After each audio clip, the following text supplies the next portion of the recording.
নমস্কার। কথায় কথায় কথামৃত অনুষ্ঠানের 285তম পর্বে আপনাদের স্বাগত। আপনারা এই অনুষ্ঠান দেখছেন প্রাণারাম বাংলা ইউটিউব চ্যানেলে, যেখানে সপ্তাহে 6 দিন সোম থেকে শনিবার সম্প্রচারিত হয় কথায় কথায় কথামৃত, আর কোষ্ঠী পাথর প্রাণারাম ইউটিউব চ্যানেলে রবিবার থাকে শ্রী শ্রী মায়ের কথা। সবগুলি অনুষ্ঠানই শুরুর সময় রাত্রি 9টা। শ্রী শ্রী রামকৃষ্ণ কথামৃততে আমরা আগের দিন ছিলাম এবং আজকেও সানন্দে অবস্থান করব 19শে সেপ্টেম্বর 1884 প্রসঙ্গে। শ্রীরামকৃষ্ণ দক্ষিণেশ্বরে তার নিজের ঘরে অবস্থান করছেন এবং একের পর এক অমূল্য, অমীয়, আনন্দপূর্ণ ধর্ম প্রসঙ্গ হচ্ছে। আমরা আগের দিন যতটা শুনেছিলাম তার পরের অংশে আজকে প্রবেশ করব শ্রী শ্রী রামকৃষ্ণ কথামৃততে, যার সূচনায় কথামৃতকার শ্রীযুক্ত মহেন্দ্রনাথ গুপ্ত বা শ্রীম বা মাস্টার মহাশয় উদ্ধৃত করছেন, তব কথামৃতং তপ্ত জীবনং কবিভিরীড়ৃতং কল্মষাপহং শ্রবণমঙ্গলং শ্রীমদাততং ভুবি গৃণন্তি ये ভূরিদা জনাঃ। শ্রীরামকৃষ্ণ ভক্তদের প্রতি। তিনি আমায় নানারূপ সাধন করিয়েছেন। প্রথম পুরাণ মতের, তারপর তন্ত্র মতের, আবার বেদ মতের। প্রথম পঞ্চবটিতে সাধনা করতাম। তুলসী কানন হলো, তার মধ্যে বসে ধ্যান করতাম। কখনো ব্যাকুল হয়ে মা মা বলে ডাকতাম বা রাম রাম করতাম। শ্রীরামকৃষ্ণ তাঁর সাধন জীবনের দুর্লভ প্রসঙ্গ করছেন। দুর্লভ দুরকমভাবে। একটি হচ্ছে যে তিনি খুব যে বেশিবার এই প্রসঙ্গটি করেছেন তা নয়, মাঝে মধ্যে কচিত কদাচিৎ করেছেন। আরেকটি হচ্ছে যে তিনি যদিও বা করেন সেটিকে আবার গ্রন্থাকারে পাওয়া যাবে, কথামৃততে আমরা পাচ্ছি। তাই উভয় অর্থেই দুর্লভ বা সুদুর্লভ। শ্রীরামকৃষ্ণ বলছেন তিনি আমায় নানারূপ সাধন করিয়েছেন। এই যে তিনি, ইনি কে?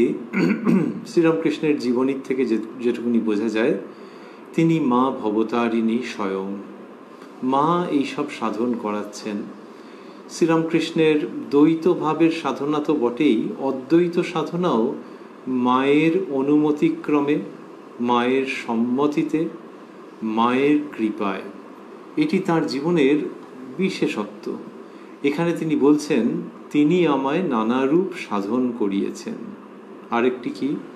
আরেকটি হচ্ছে যে শ্রীরামকৃষ্ণ সাধনা করছেন, অনেক সময় বলা হয় যে দক্ষিণেশ্বরের যে পঞ্চবটি এবং সংলগ্ন সাধনস্থল, সেটি শ্রীরামকৃষ্ণের ল্যাবরেটরি। যে সেইখানে ল্যাবরেটরিতে যেমন সায়েন্টিস্ট পরীক্ষাগারে যেরকমভাবে বিজ্ঞানী পরীক্ষা নিরীক্ষা করেন, সেইভাবে শ্রীরামকৃষ্ণ ধর্ম নিয়ে করেছেন বা সাধন করেছেন, এটি বলা হয় ঠিকই। কিন্তু একটি পরীক্ষাগারে বিজ্ঞানী যেভাবে নিজেকে নিয়োগ করেন যে আমি এইটা করব, আজকে আমি এই পরীক্ষা করব, আর এই নোটশিটে লিখে রাখলাম, এই খাতায় লিখে রাখলাম যে কি ফল পেলাম, সেগুলোকে আমি আবার বিশ্লেষণ করব। গতকাল এইগুলো লিখে রেখেছিলাম, আমি করব, আমি করেছিলাম, সেই ভঙ্গিটি কিন্তু শ্রীরামকৃষ্ণের ক্ষেত্রে নেই। তিনি বলছেন তিনি আমায় নানারূপ সাধন করিয়েছেন।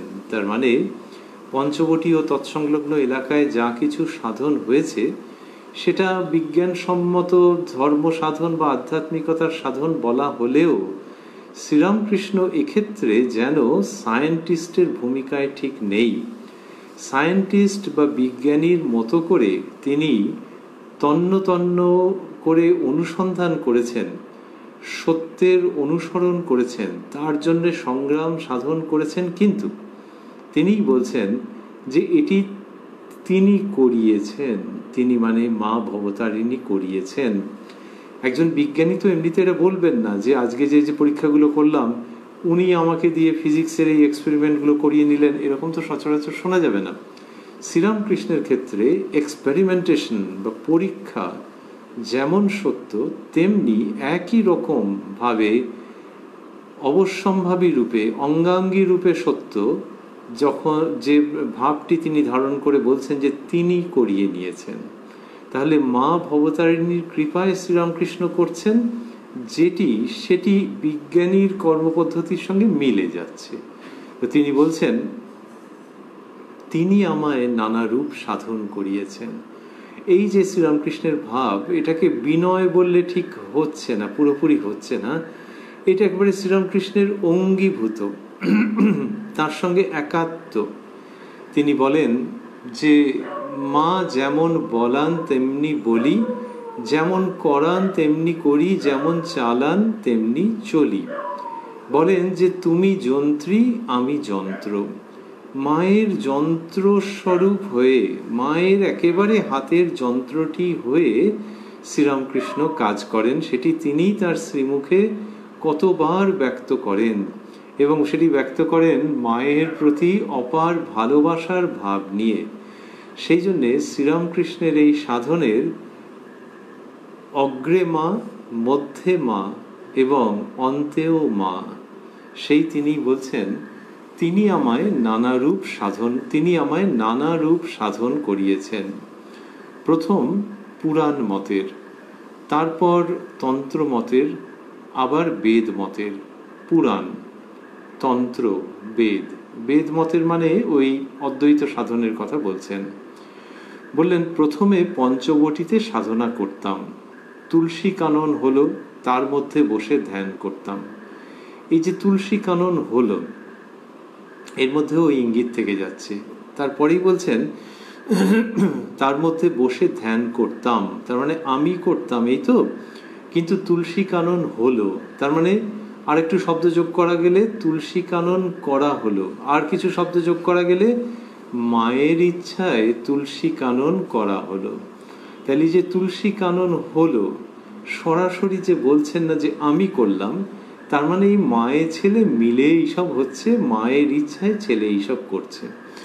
খুব অপূর্ব জীবন কাহিনীর সাক্ষী আমরা, সেই জন্য আমরা বলছিলাম সুদুর্লভ। তুলসী কানন হলো, তুলসী কানন হলো, তার মধ্যে বসে ধ্যান করতাম, তার মধ্যে বসে ধ্যান করতাম। কখনো ব্যাকুল হয়ে মা মা বলে ডাকতাম বা রাম রাম করতাম।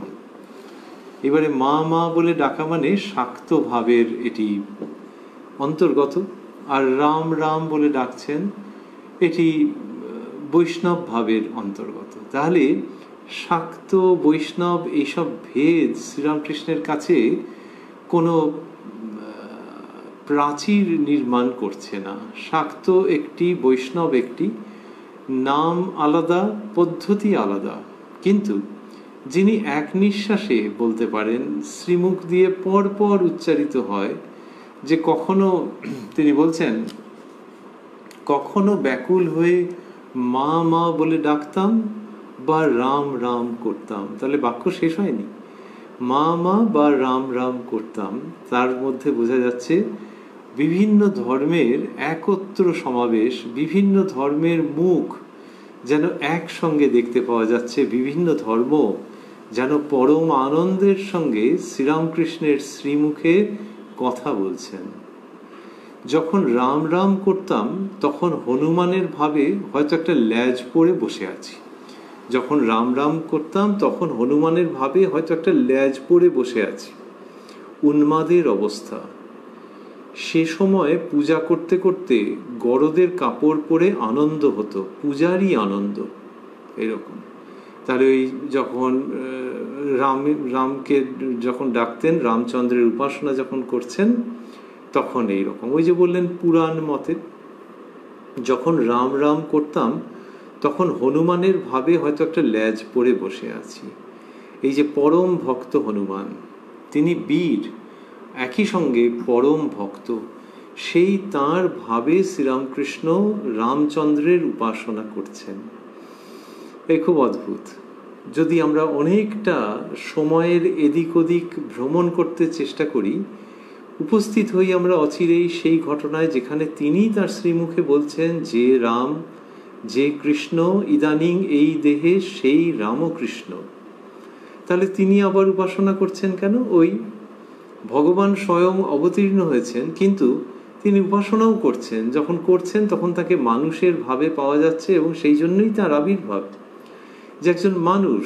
সেইভাবে করে দেখো, যদি অবতার রূপে কেউ চিনতে পারে তো পারলো, আর যদি নাও চিনতে পারলো, মানুষ রূপে ভেবে তার জীবন থেকে জীবনী শক্তি, তার জীবন থেকে আধ্যাত্মিক রসদ আহরণ করার মধ্যেই তো নিজ নিজ জীবনের পূর্ণতা।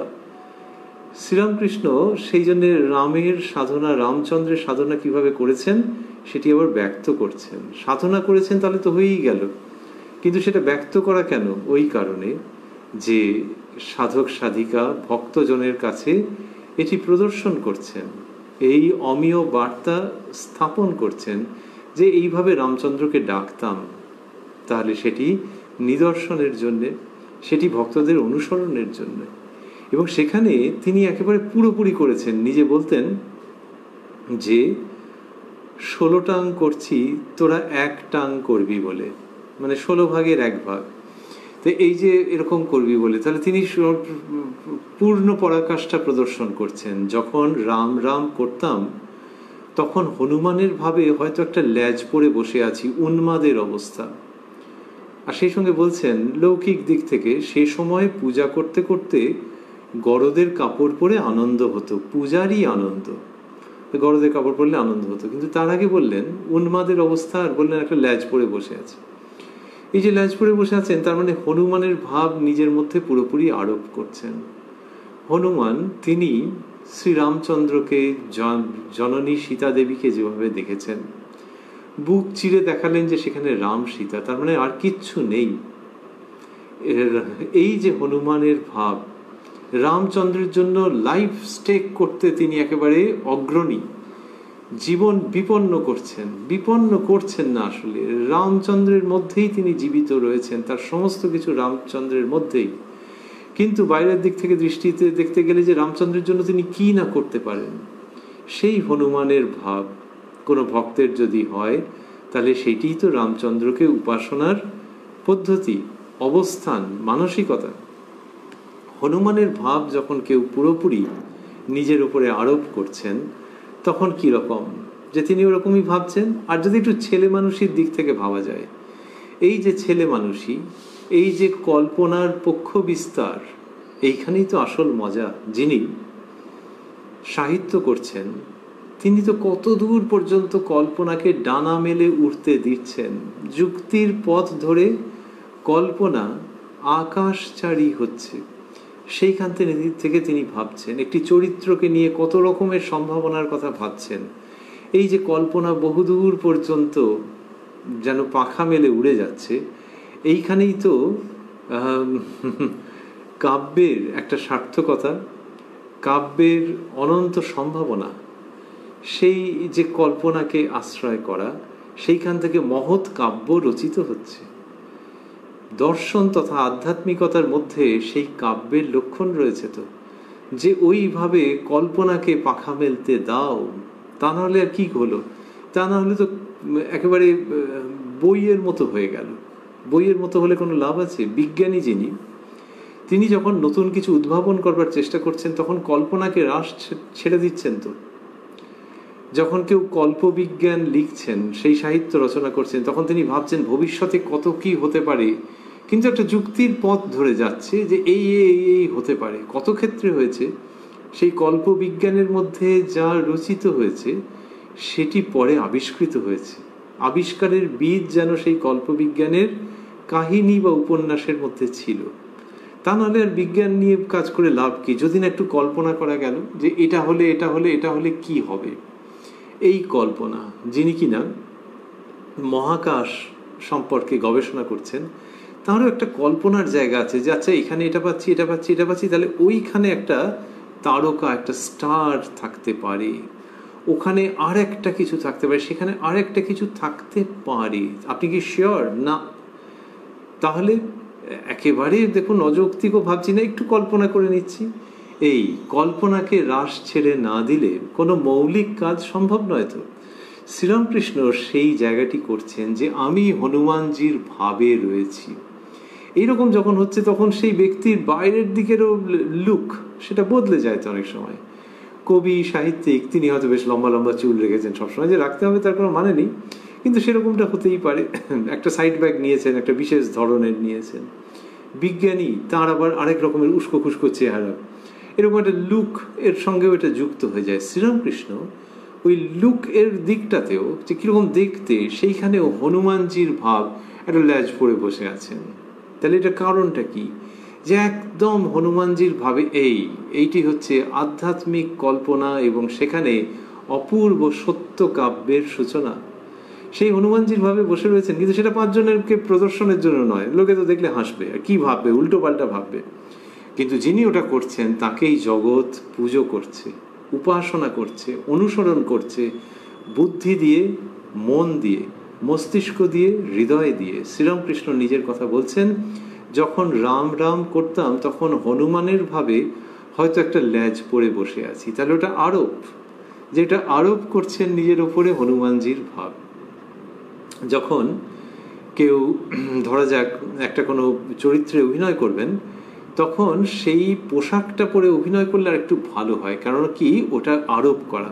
প্রথমে ওই পোশাক ছাড়া অভিনয়ের রিহার্সাল চলছে, তারপরে হচ্ছে ড্রেস পরে ক্রমশ স্টেজ রিহার্সালের দিকে যখন যাচ্ছে, এবারে যখন ড্রেস পরছেন, সেটা যে চরিত্রই তিনি অভিনয় করুন না কেন, সেই যে কস্টিউম সেটা যখন পরছেন তখন আরও সুবিধে হচ্ছে নিজেকে। প্রথমে আয়নায় দেখলেন বেশ নিজেকে, আচ্ছা আচ্ছা আচ্ছা আচ্ছা আমি এই পার্টটা করছি, এই ভূমিকাটা করছি।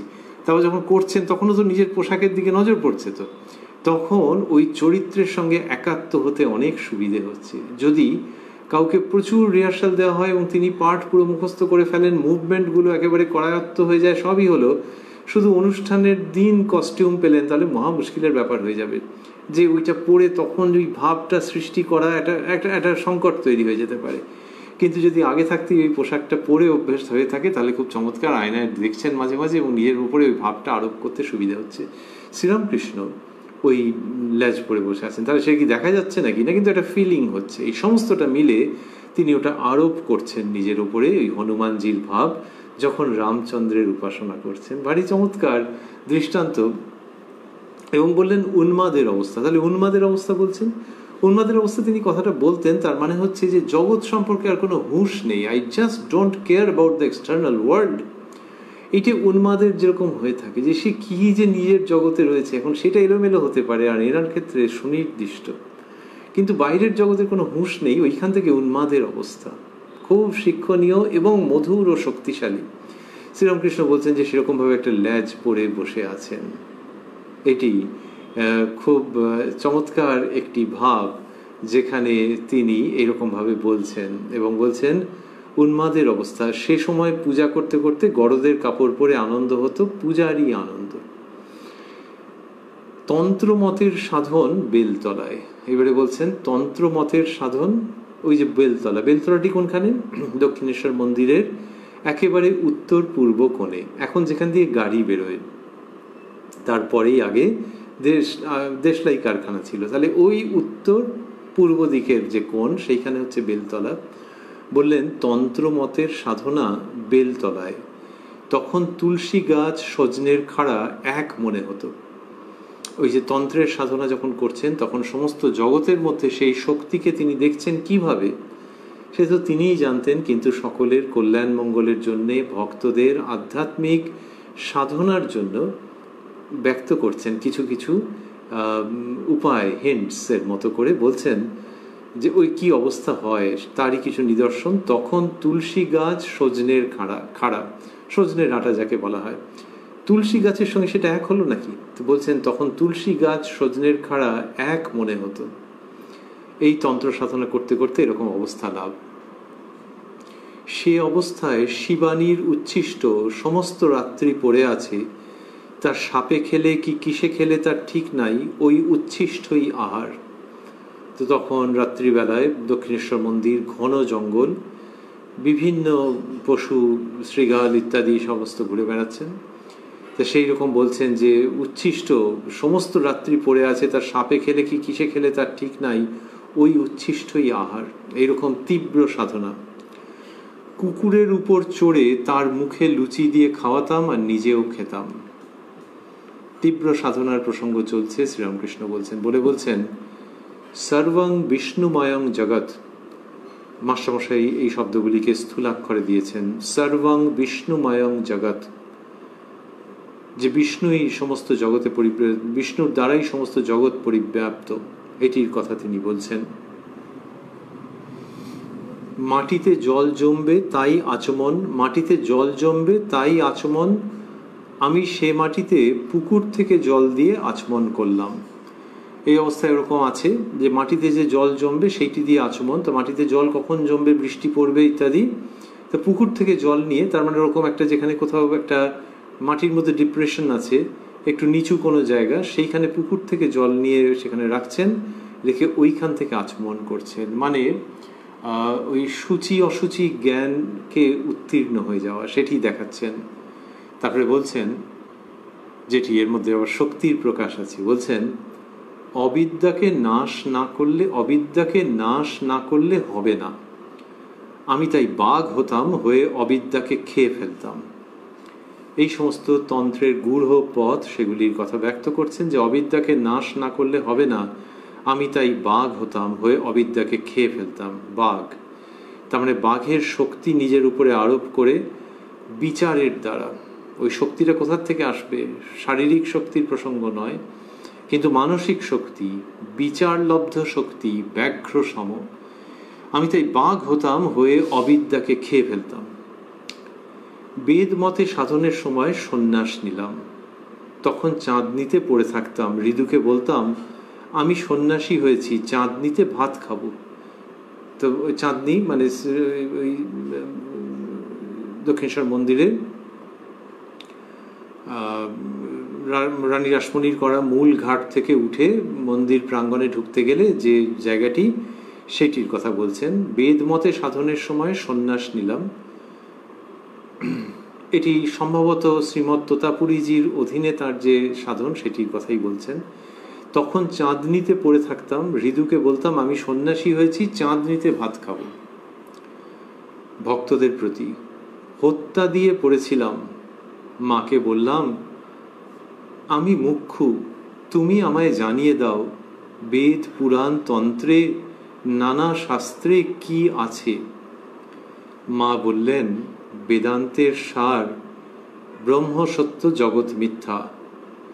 যে সচ্চিদানন্দ ব্রহ্মের কথা বেদে আছে তাকে তন্ত্রে বলে সচ্চিদানন্দঃ শিবঃ, তাকে তন্ত্রে বলে সচ্চিদানন্দঃ শিবঃ, আবার তাকেই পুরাণে বলে সচ্চিদানন্দঃ কৃষ্ণঃ। গীতা 10 বার বললে যা হয় তাই গীতার সার, অর্থাৎ ত্যাগী। এটা বলছেন। বললেন হত্যা দিয়ে পড়েছিলাম, মানে মায়ের কাছে হত্যা দিয়ে। লোকে কত জাগতিক কামনা বাসনা নিয়ে ওরকম করে, আর শ্রীরামকৃষ্ণ চাইছেন মাকে জানতে। মাকে জানলেই সব জানা হয়। আর এই সব জানা, এটা নিয়ে একটা ভিতরে ভিতরে দুঃখ, সেটার কথা বলছেন। হত্যা দিয়ে পড়েছিলাম, মাকে বললাম আমি মুখ্যু, তুমি আমায় জানিয়ে দাও বেদ পুরাণ তন্ত্রে নানা শাস্ত্রে কি আছে। শ্রীরামকৃষ্ণের এই মাতৃভাবনা, যে মাকে তিনি বলছেন আমি মুখ্যু, ভারী মধুর উচ্চারণ, উপস্থাপন। নিজেই লেখাপড়া করেননি, কামারপুকুরে পাঠশালার থেকে পাঠ নিতান্তই অসম্পূর্ণ রেখে চলে এসেছেন স্বেচ্ছায়, কিন্তু মাকে বলছেন আমি মুখ্যু। কেন বলছেন? লেখাপড়া করেননি বলে। আরেকটা হচ্ছে যে শহর কলকাতা, তো তখনকার ব্রিটিশের রাজধানী, কত রকমের সব মানিগুণী লোক তিনি দেখেছেন, তো ঝামাপুকুরে থেকেছেন, তারপরে দক্ষিণেশ্বরে এসছেন। তো এইসব এত মানিগুণী লোক, ধর্ম শাস্ত্র, আর সেখানের কলকাতায় ছিল ব্রাহ্ম সমাজ প্রভৃতি, ধর্ম নিয়ে নানান রকমের চর্চাও ছিল, নবজাগরণের কাছাকাছি সময়। তো সেই সময়তে শ্রীরামকৃষ্ণ দেখেছেন, তো সেখান থেকে যেন ওই মানুষের ভাবেই একটা দ্বিধা, আমি মুখ্যু, তুমি আমায় জানিয়ে দাও। মায়ের সঙ্গে ছেলের অপরূপ বাক্যালাপ, মায়ের প্রতি ছেলের জোর জবরদস্তি, ঠিক নিবেদন প্রার্থনা বলা যেতে পারে, কিন্তু জোর জবরদস্তি। তুমি আমায় জানিয়ে দাও বেদ পুরাণ তন্ত্রে নানা শাস্ত্রে কি আছে। তাহলে পুরাণ যখন বলেন, তন্ত্র যখন বলেন, তখন ওই ভক্তি এবং ভক্তি জ্ঞান এরকম মিলেমিশে বোঝায়। কিন্তু যখন বেদ বলেন শ্রীরামকৃষ্ণ, তখন সাধারণত বেদান্তের কথাই তিনি বোঝান, এবং বেদান্ত মানে পূর্ণ জ্ঞানের প্রসঙ্গ, অদ্বৈত অনুভূতির প্রসঙ্গ, সেটিই তার উদ্দিষ্ট হয়, তিনি সেটিই বোঝান। এবারে দেখা যাচ্ছে যে মায়ের কাছে বলেছেন যে বেদে কি আছে সেটি জানিয়ে দিতে, অর্থাৎ ওই সাকার নিরাকার যাই থাকুক সবই আছে, এবং সেটা মা তিনি সবকিছু জানিয়ে দিতে পারেন, তার কাছেই বলা। গানের মধ্যে আছে সাকার আকার নিরাকারা, শ্যামা মা কি কম, তিনি সাকার আকার নিরাকারা। তো সেটি গানের মধ্যে আছে। আর শ্রীরামকৃষ্ণের জীবনে দেখা যাচ্ছে এরকম উক্তি। 19শে সেপ্টেম্বর 1884 প্রসঙ্গে আমরা রয়েছি। শ্রীরামকৃষ্ণ বলছেন যে তিনি মায়ের কাছে এসব বলেছেন যে আমি মুখ্য, তুমি আমায় জানিয়ে দাও বেদ পুরাণ তন্ত্রে নানা শাস্ত্রে কি আছে। এরকম ভাবে শ্রীরামকৃষ্ণ বলছেন, তার মানে বেদ পুরাণ তন্ত্র সবই মা তোমারই অধীন। আয় মন বেড়াতে যাবি, কালী কল্প তরু মূলে রে মন, চারি ফল কুড়ায় পাবি।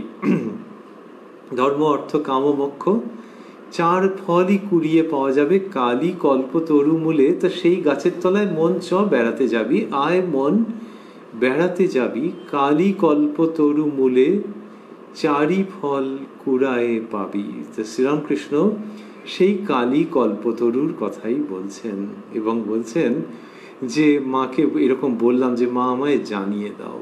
তাহলে মাকে বললে মা জানিয়ে দেন। শ্রীরামকৃষ্ণের জীবন, তার কথামৃত থেকে দেখা যাচ্ছে যে মানুষজন অপার বিস্ময়ে শ্রদ্ধায় অবনত মস্তকে শ্রীরামকৃষ্ণের কথামৃত শ্রবণ করছেন। কত পণ্ডিত, কত সন্ন্যাসী, কত গৃহী, কত তত্ত্বাভিলাষী মানুষ শ্রীরামকৃষ্ণের কথা পরম মর্যাদা সহকারে, আবারও ভাবছি অবনত মস্তকে শ্রবণ করছেন। সেই শ্রীরামকৃষ্ণের শ্রীমুখের এই ঘোষণা যে তিনি যা পাচ্ছেন সব মায়ের কাছ থেকে, অদ্ভুত এক ধর্মলীলার সম্মুখীন আমরা।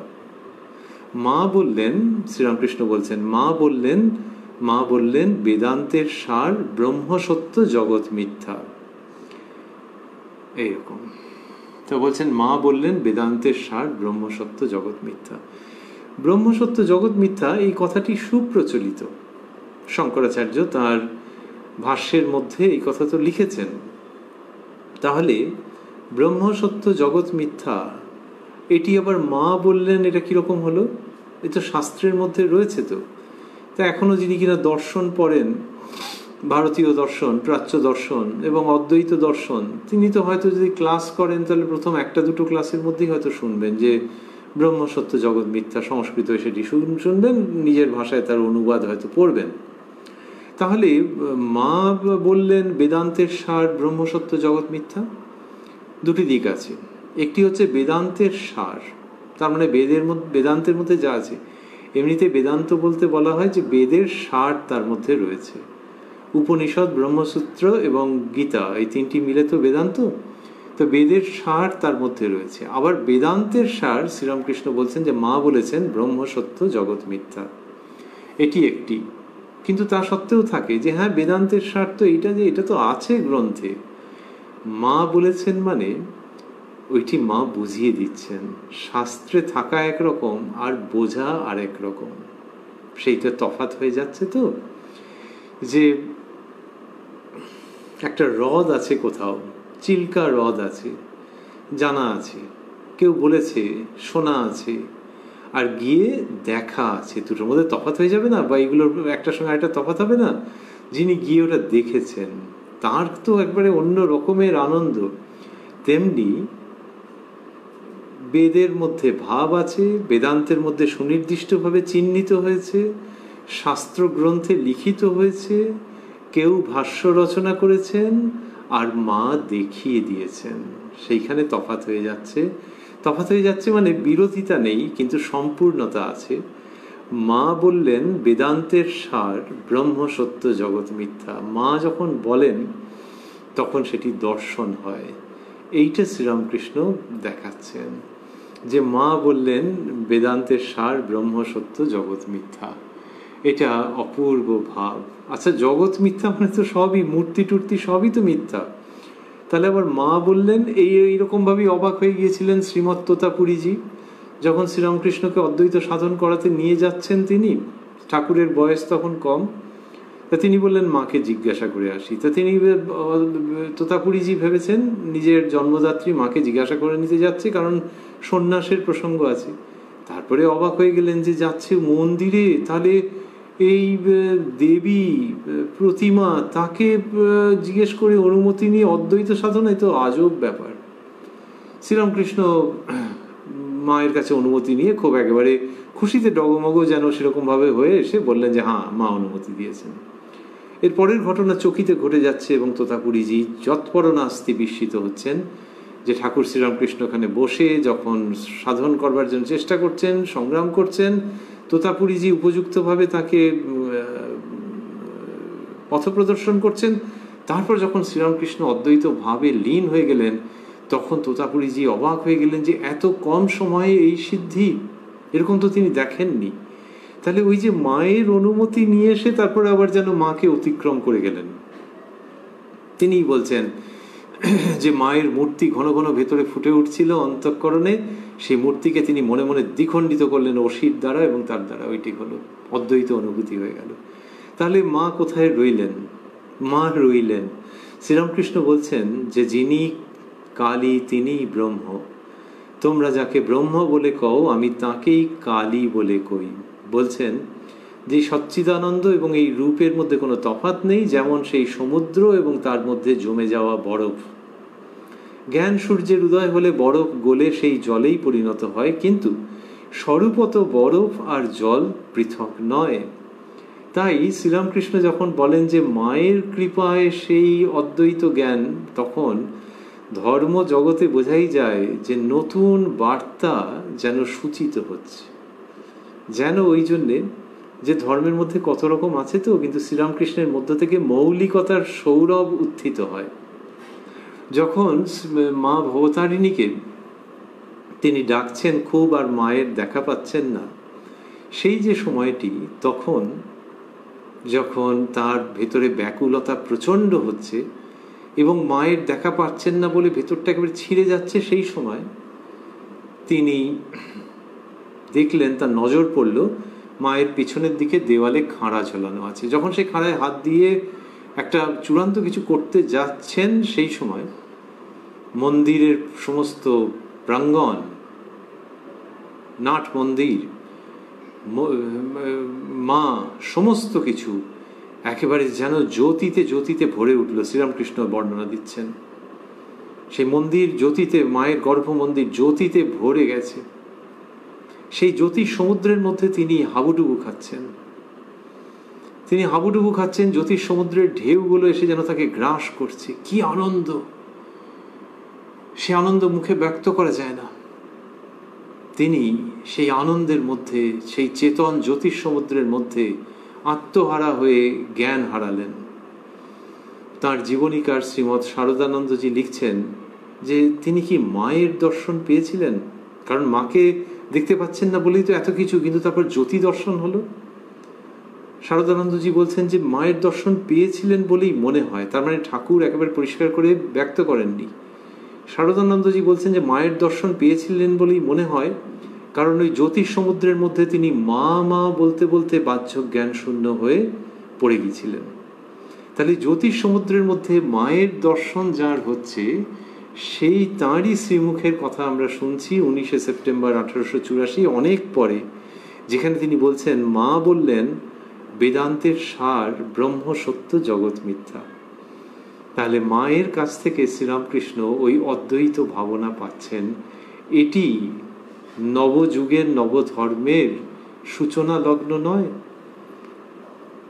শ্রীরামকৃষ্ণের কাছে এসেছেন ত্যাগী সন্তান যারা, তাদের একজন, তাদের অন্যতম শ্রীযুক্ত হরিনাথ, পরবর্তীকালে শ্রীমৎ স্বামী তুরীয়ানন্দজি। তিনি যখন এসেছেন তখন তিনি সব ধর্মচর্চা করতেন, বিশেষত অদ্বৈতের চর্চা করতেন। ওই যে তখন কলকাতা শহরে এরকম ছিল তো, যারা বুদ্ধিবৃত্তিতে দীপ্ত তাদের মধ্যে অনেকেরই এই রকম জীবনচর্যা ছিল যে ধর্ম নিয়ে সাধনা করছেন, ধর্ম নিয়ে চর্চা করছেন, বিভিন্ন ধর্মের তুলনামূলক আলোচনা করছেন।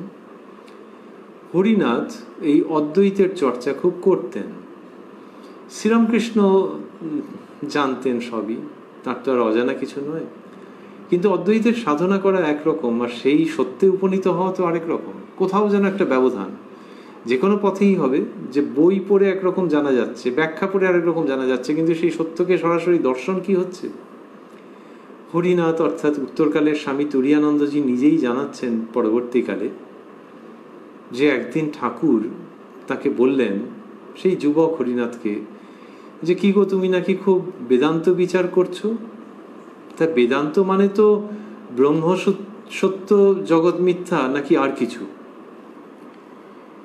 এই যে তিনি বললেন, হরিনাথের যেন চোখের সামনে থেকে একটা পর্দা সরে গেল এবং তিনি এতদিন পর্যন্ত অদেখা একটি সত্যকে চকিতে দর্শন করলেন। তুরীয়ানন্দজির নিজের মুখে ব্যক্ত করা এই মহা ঘটনা কি করে হচ্ছে? শ্রীরামকৃষ্ণ বলছেন যে এই তো, নাকি আর কিছু? তো বলে তো সেই বহু প্রচলিত, ওই যে আমরা বলছিলাম ক্লাস করলে একটা দুটো ক্লাসের মধ্যে এইটুকু শোনা হয়ে যাবে হয়তো, সেটাই উল্লেখ করলেন। তাই এমনিতে লোকে বলে তো এরকম যে আপনি অমুক জায়গায় গিয়েছিলেন, গিয়ে দেখলেন না ওইখানে একটা টাওয়ার আছে, ওখানটা এই আছে, আর ওখানে নদী আছে। তো লোকে বলে হ্যাঁ হ্যাঁ হ্যাঁ হ্যাঁ হ্যাঁ দেখেছি বটে। তো ওই যে ওখানে আছে, এরকম না? সেই ভঙ্গিতে বলা যে তা বেদান্ত বিচার মানে তো ব্রহ্মসত্য, জগৎ মিথ্যা, নাকি আর কিছু। তাতে তুরীয়ানন্দজির চোখের সামনে থেকে পর্দা সরে যাচ্ছে কি করে? ওই যিনি বলছেন তার মধ্যে ওই সত্যটি অবস্থান করছে। সেই জন্য যখন তার শ্রীমুখ থেকে উচ্চারিত হচ্ছে তখন সেই সত্য আরেকজনের কাছে পৌঁছচ্ছে। এই যে ধর্ম একজনকে দিয়ে দেওয়া যায়, আধ্যাত্মিকতা একজনকে দিয়ে দেওয়া যায়, এর মধ্যে রহস্য এবং আনন্দ নিহিত আছে।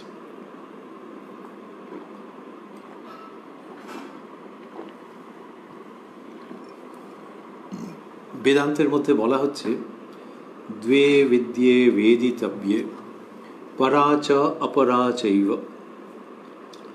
দ্বে বিদ্যে বেদিতব্যে পরা চ অপরা চৈব। দু রকমের বিদ্যা, পরা এবং অপরা। অপরা বিদ্যা যেগুলি কিনা বইতে লেখা আছে, শাস্ত্রাদি সহ সবই। আর পরা বিদ্যা যার দ্বারা সেই অক্ষর পুরুষকে প্রত্যক্ষভাবে জানা যায়, সেই অক্ষর পুরুষ অধিগম্য হন, তাকে জানতে পারা যায়, সেটি পরা বিদ্যা। তাহলে সেটা কি? বইতে নেই যখন, ও একটা আছে, যখন হবার তখন হয়। এটি হচ্ছে শ্রীরামকৃষ্ণ এবং হরিনাথের মধ্যে। তিনি চক পেন্সিল নিয়ে ব্যাখ্যা করেননি, তিনি অনেকগুলি কথা সংস্কৃততে তো বলেননি, বাংলাতেও বলেননি, বরং কীরকম একটা যে যেন মাঠে ঘাটে যেরকমভাবে কথা হতে পারে সেরকম, যে বেদান্ত বিচার তো ব্রহ্মসত্য, জগৎ মিথ্যা, নাকি আর কিছু। এই যখন বলছেন তখন ওই শব্দগুলির মধ্যে যে সত্য রয়েছে, সেই সত্য ইজ বিং হ্যান্ডেড ওভার। পরা বিদ্যার এই এক প্রদান, গুরু থেকে শিষ্যে প্রদান, আশ্চর্য বক্তা কুশলস্য লব্ধা, যে যেখান থেকে যেখানে যাওয়ার সেটি যাচ্ছে, কিন্তু অপরাবিদ্যার যে স্টাইল, অপরাবিদ্যার যে কন্টেন্ট, অপরাবিদ্যার ট্রান্সমিশনের যে মেকানিজম, সেটার দ্বারা হচ্ছে না, শুধু উচ্চারণ করছেন। এবং তার দ্বারা পরবর্তীকালে বিরাট বড় বেদান্তি বলে পরিচিত এবং স্বীকৃত তুরীয়ানন্দজি বলছেন যে ঠাকুরের কাছে ওইটি শোনা মাত্র তার ওরকম অবস্থা হয়েছে। তাহলে this is transmission of a legacy, একটা উত্তরাধিকার কিরকম যেন আসছে, যে শ্রীরামকৃষ্ণ মায়ের কাছে একান্ত নির্ভর, মায়ের উপর একান্ত নির্ভরশীল। তিনি মায়ের কাছ থেকে অনুমতি নিয়ে, মায়ের সস্নেহ সম্মতি আশীর্বাদ নিয়ে তিনি ওই দ্বৈত সাধনাকে ছিন্ন বিচ্ছিন্ন করে যে অদ্বৈতের সাধনা, সেইখানে উপনীত হলেন গুরু তোতাপুরীজির শিষ্য হয়ে। এবং সেখান থেকে যে জ্ঞানের উন্মেষ হচ্ছে, সেই জ্ঞান যদি শ্রীরামকৃষ্ণের সাধনার দিক থেকে দেখি, সেই জ্ঞান আবার যাচ্ছে তুরীয়ানন্দজির কাছে। তাহলে মা থেকে তোতাপুরীজি হয়ে শ্রীরামকৃষ্ণের কাছে। যদি ভাবি যে তোতাপুরীজি তাহলে কেউ নন, উনি সেকেন্ডারি, হ্যাঁ তাই। কারণ ওই যে শ্রীরামকৃষ্ণ মায়ের অনুমতি নিলেন, শুধু তাই নয়, একটু যদি আমরা এদিকে সরে গিয়ে ভাবি যে তার পরে পরে যেন কি হলো, যে শ্রীরামকৃষ্ণ অদ্বৈতভাবে সিদ্ধি লাভ করলেন, কিন্তু তোতাপুরীজির জীবনের মধ্যে যেন একটা অন্যরকম কিরকম ঝড় বইল এবং সেই অদ্ভুত অদ্ভুত ঘটনা ঘটলো, যার দ্বারা তিনি ভবতারিণীর শরণ নিতে বাধ্য হলেন। শ্রীরামকৃষ্ণের চোখে দেখা দৃশ্য। সেই জন্য মায়ের মাধ্যমেই সব হচ্ছে। তো সেইভাবে করে যে অদ্বৈত জ্ঞান আসছে শ্রীরামকৃষ্ণের কাছে, সেইটা পরাবিদ্যা, সেইটি প্রসারিত হচ্ছে, প্রদত্ত হচ্ছে তুরীয়ানন্দজিকে। এই পরাবিদ্যার আলোচনার মধ্যেই আমরা রয়েছি, এই পরাবিদ্যার প্রসঙ্গের মধ্যে রয়েছি, যখন শ্রীরামকৃষ্ণ বলছেন যে মা বললেন বেদান্তের সার ব্রহ্ম সত্য, জগৎ মিথ্যা। এই যে প্রসঙ্গ, এরপর আরো যা এগোচ্ছে তার মধ্যে আরো আরো ব্যঞ্জনাময় গভীর প্রসঙ্গ রয়েছে। এই যে বলছেন মা বললেন বেদান্তের সার ব্রহ্ম সত্য, জগৎ মিথ্যা, এই মিথ্যা শব্দটি দিয়ে যে শেষ হচ্ছে যে বাক্য, ওইখানেই আমরা শেষ করব, কিন্তু মিথ্যা নয়, সত্যের অনুসন্ধানে ব্রতী থেকে। এই জগৎ মিথ্যা, এটি যে রকমভাবে শ্রীরামকৃষ্ণ আবার সেটিকে ভক্তির দিক থেকে দেখিয়েছেন, এবং পরবর্তী দিনে শ্রীরামকৃষ্ণের কৃপা সাপেক্ষে যখন আবার আমরা মিলিত হব কথায় কথায় কথামৃত অনুষ্ঠানে প্রাণারাম বাংলা ইউটিউব চ্যানেলে, তখন শুনব। অনুষ্ঠান শুরুর সময় রাত্রি 9টা। আর সেই সঙ্গে একটু স্মরণ করে রাখি মায়ের কথা, প্রতি রবিবার কোষ্ঠী পাথর প্রাণারাম ইউটিউব চ্যানেলে থাকে শ্রী শ্রী মায়ের কথা। এই সবগুলি অনুষ্ঠানই শুরুর সময় রাত্রি 9টা। আমরা রয়েছি উদ্বোধন কার্যালয়ে প্রকাশিত শ্রী শ্রী রামকৃষ্ণ কথামৃতের 560 পৃষ্ঠায় রয়েছি 19শে সেপ্টেম্বর 1884-তে শ্রীরামকৃষ্ণের পদপ্রান্তে দক্ষিণেশ্বরে তার ঘরটিতে। আর শেষ করতে করতে ভাবছি যে ওই যে বললেন ব্রহ্মসত্য জগৎ মিথ্যা, সেটি জ্ঞানের প্রসঙ্গ। যেমন তুরীয়ানন্দজির ওই ভাবকে সেই যেন পর্দা সরে যাওয়ার মতো করে উন্মোচন করছেন শ্রীরামকৃষ্ণ, দেখিয়ে দিচ্ছেন সেটি, তেমনি আবার ওই তুরীয়ানন্দজিকেও তিনি ভক্তির ভাবে দীক্ষিত করবেন। এবং কথামৃতের মধ্যে আমরা দেখছি যে ভক্তির মধ্যে দিয়ে ওই জায়গায় পৌঁছানো। আমরা ভবতারিণী মায়ের কাছ থেকে অদ্বৈতের সবুজ সংকেতের প্রসঙ্গ উল্লেখ করেছি। আর এখানে ভাবছি যে শ্রীরামকৃষ্ণের সেই উপদেশের কথা, যেখানে তিনি বলতেন যে ইষ্ট অর্থাৎ দ্বৈত পথে অবশ্যই ইষ্ট লাভের পর ইষ্ট যদি মনে করেন, উপযুক্ত বিবেচনা করেন, তাহলে তিনি অদ্বৈত জ্ঞানও দিতে পারেন। এইটি হচ্ছে শ্রীরামকৃষ্ণ's কাপ অফ টি, যে ওই দ্বৈতভাবে সাধন করো, সেটি এই যুগের উপযুক্ত। তার মধ্যে তো জ্ঞানের প্রসঙ্গ আসবেই, কিন্তু জ্ঞানের যে সুনির্দিষ্ট পথ, সেইটি অবলম্বন করতে যেও না কলিকালে। জ্ঞানের যেটুকুনি উদ্ভাস হবে সে তো আপনা আপনিই হবে। এইবারে ভক্তি পথের যে পরাকাষ্ঠা, পবিত্রভাবে শক্তিপূর্ণ অধ্যাবসায়ের সঙ্গে ত্যাগ বৈরাগ্যে মণ্ডিত হয়ে ভক্তি পথে সিদ্ধি লাভ করো, তারপর তিনি যা বুঝবেন তেমনটি। এই যে শ্রীরামকৃষ্ণের ভাব, সেটি ঘুরে ফিরে বিভিন্ন রকমভাবে আসছে। তো আমরা তারই মধ্যে রয়েছি, এবং তার যে শ্রীমুখের কথা, যেখানে তিনি তার সাধন অবস্থার কথা ব্যক্ত করছেন, আমরা সেইখানে রয়েছি। আর ভাবছি যে তিনি যে বললেন, শেষ করতে করতে ভাবছি যে যখন শ্রীরামচন্দ্রের সাধনা করতেন তখন হনুমানজির ভাব আরোপ করতেন, আর ওই রকম পড়ে ল্যাজ পড়ে বসে থাকতেন।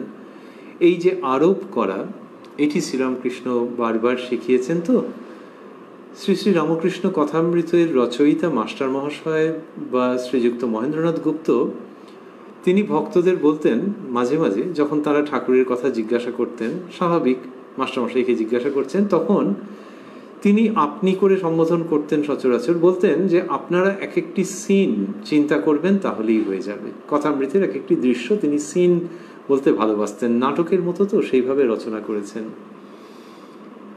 এবং এই যে নাটকের মতো এটিকে স্বামী বিবেকানন্দ চিনেছিলেন এবং মাস্টারমশাইকে সেইভাবে অভিনন্দিত করেছেন, তার প্রতি শ্রদ্ধা প্রকাশ করেছেন।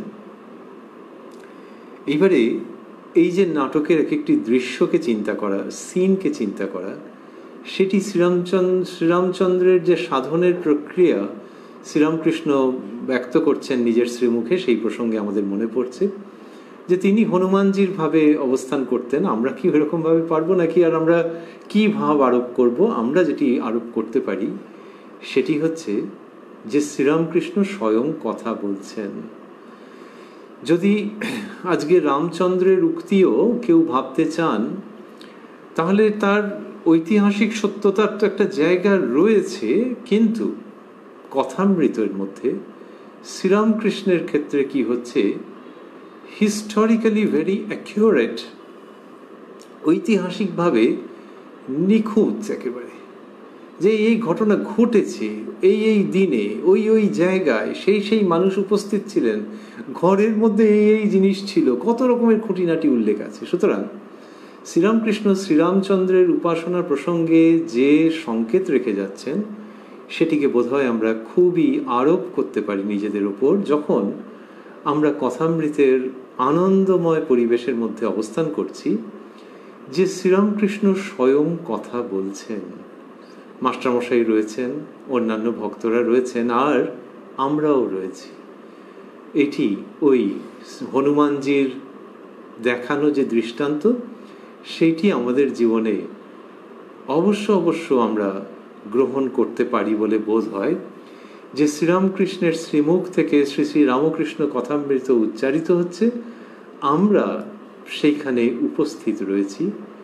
এবং হনুমানজির যে ভাব, যে নত মস্তকে হাত জোড় করে রাম সীতার কাছে তিনি উপস্থিত রয়েছেন, সেই রকমই শ্রীরামকৃষ্ণের কথামৃত যখন আমরা শ্রবণ করছি এবং শ্রী শ্রী মায়ের কথাও যখন আমরা শ্রবণ করছি, তখন যেন অবশ্য এই ভাবটি আমরা ধারণ করতে পারি যে শ্রীরামকৃষ্ণ কথা বলছেন, শ্রী শ্রী মা কথা বলছেন, এবং আমরা অনুগতভাবে নিবিষ্ট চিত্তে ভক্তি সহকারে হনুমানজির মতো মাথা নত করে সেই কথামৃত পান করছি, আকণ্ঠ সমস্ত তৃষা যাতে নিবারিত হয়ে যায়, জগতের শোক তাপ স্পর্শ করে না, এবং অমৃতের সন্ধান প্রাপ্ত হই, সেইভাবে করে আমরা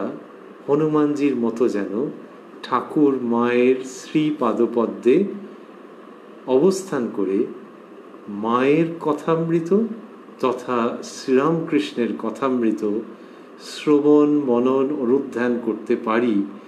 সেইটি এ যুগের রাম সীতা রামকৃষ্ণ সারদার শ্রীচরণে আমাদের ব্যাকুল প্রার্থনা।